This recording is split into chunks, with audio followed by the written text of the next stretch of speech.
Halo semuanya, perkenalkan saya Kustanto Setiawan, mahasiswa Magister Teknik Perminyakan dari Institut Teknologi Bandung. Pada kesempatan kali ini saya akan mencoba menjelaskan tentang soal ujian tengah semester nomor 11 tentang desain carbon pricing optimal.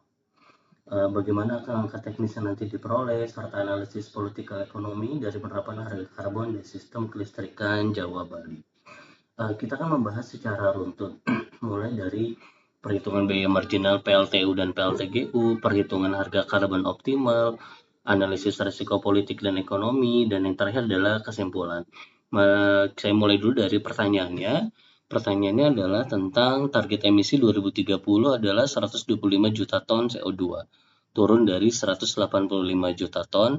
Pertanyaan pertama, hitung carbon price yang diperlukan untuk mengubah merit order sehingga PLTGU mendominasi PLTU dalam dispatch. Yang kedua, proyeksikan dampak terhadap biaya produksi listrik agregat, tarif end user dengan subsidi ataupun pass-through, competitiveness industri, dan yang terakhir adalah rancang phase-in schedule 2025 sampai dengan 2030 yang meminimalkan shock.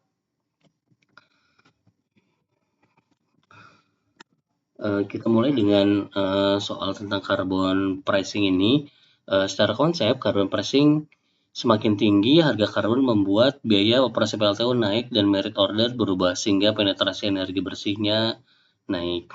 Tahapan perhitungannya dimulai dengan langkah yang pertama adalah diketahui bahwa dari soal heat rate untuk PLTU itu sebesar 10.200 BTU per kWh dan cold calorific yaitu 5.000 kilokalori per kilogram. Kita lakukan konversi dulu mulai dari BTU ke kilokalori. Diketahui bahwa 1 kilokalori itu sama dengan 3,96832 BTU atau 1 BTU itu sama dengan 0,252 kilokalori. Sehingga 1 kalori 1 dibagi 0,252 yaitu 3,9832 BTU.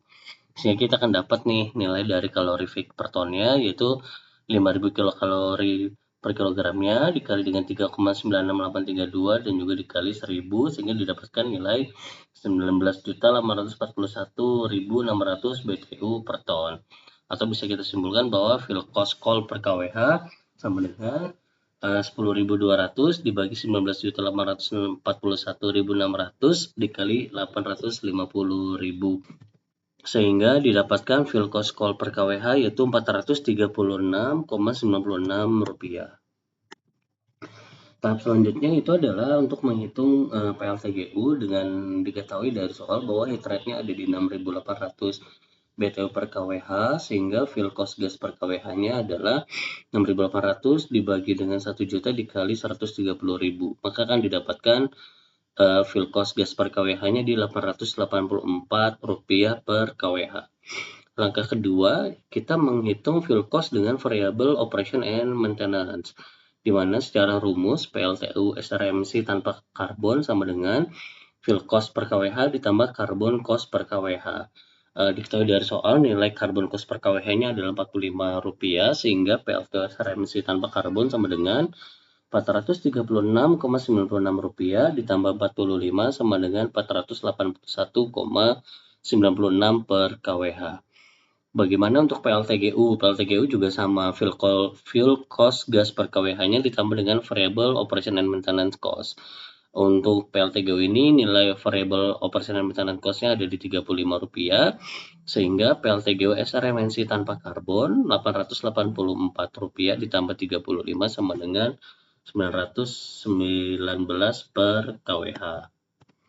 Dan langkah yang ketiga adalah diketahui bahwa biaya karbon per kWh untuk carbon cost PLTU P dikali 0,00095, sementara untuk carbon cost PLTGU per kWh P dikali 0,00045. Sehingga kita bisa tahu nih nilai minimum carbon price-nya sesuai dengan rumus fuel cost gas dikurangi dengan fuel cost coal dibagi carbon cost PLTU per kWh dikurangi dengan carbon cost PLTGU per kWh. Maka akan didapatkan nilai minimum carbon price sebesar Rp894.079 per ton CO2. Lalu tentang pertanyaan nomor 2, Apa saja dampaknya? Dampaknya terhadap biaya produksi listrik agregat akan meningkat secara signifikan. Dengan justifikasinya, PLTU batubara di 18.500 megawatt subkritikal ditambah dengan 7.500 megawatt superkritikal akan memiliki biaya variabel yang jauh lebih tinggi, mendesak PLTGU dan PLTG untuk beroperasi lebih banyak atau memaksa batubara mengenakan biaya tambahan yang besar, meningkatkan biaya pokok penyediaan agregat. Dampaknya terhadap tarif end user juga kenaikannya akan tinggi, kecuali memang nanti akan disubsidi ya. Dengan justifikasinya, jika biaya karbon diteruskan atau dipass-through, tarif listrik rata-rata di Rp1.450.000 per kWh akan melonjak, melebihi batas tuntutan konsumen industri di Rp1.500 per kWh. Dampaknya terhadap competitiveness industri yaitu menurun, karena biaya input listriknya naik. Industri besar mengkonsumsi 38% energi. Kenaikan tarif listrik yang curam akan sangat merugikan daya saing dan mendorong relokasi ataupun pengurangan produksi. Lalu bagaimana tentang langkah-langkah mulai dari 2025 sampai dengan 2030? Di tahun 2025 ini merupakan baseline atau harga karbon per ton CO2-nya nol atau tidak kenaikan. Justifikasinya karena memang memberikan waktu transisi untuk menetapkan peraturan pasar karbon. Lalu di tahun 2026 harga karbonnya naik di Rp45.000 per ton CO2 dengan kenaikan tahunannya berarti sekitar 45.000 per ton. Dengan justifikasinya mulai dengan harga komitmen awal cukup untuk memberi sinyal investasi, tetapi tidak mengubah merit order secara drastis. Di tahun 2027 harga karbonnya di Rp150.000 per ton CO2, artinya mengalami kenaikan per tahunnya di 105.000 per ton. Justifikasinya peningkatan moderat mendorong pemanfaatan gas dan operasi PLTU superkritikal. Di tahun 2028 harga karbonnya di Rp300.000 per ton CO2 ataupun mengalami kenaikan sekitar Rp150.000 per ton. Dengan justifikasinya adalah peningkatan yang signifikan mendorong percepatan decommissioning PLTU subkritikal tua atau yang usianya di atas 20 tahun atau 35% kapasitas batubara. Di tahun 2029 harga karbonnya di Rp550.000 ataupun mengalami kenaikan sebesar Rp250.000 per ton. Harga ini mendekati titik yang menantang ekonomi PLTU lama, mempersiapkan transisi besar. Dan akhirnya di tahun 2030 harga karbon per tonnya ada di Rp800.000 atau mengalami kenaikan sebesar Rp250.000 dengan justifikasinya adalah mendekati batas tipping point merit order mendorong tercapainya target emisi 125 juta ton CO2. Jadi secara teknis kita dapat menghitung harga karbon optimal dengan membandingkan biaya marginal PLTU dan PLTGU, kemudian memasukkan faktor emisi per kWh. Namun penerapan harga karbon bukan hanya persoalan matematis, melainkan persoalan politik, keadilan sosial, dan keberlanjutan ekonomi.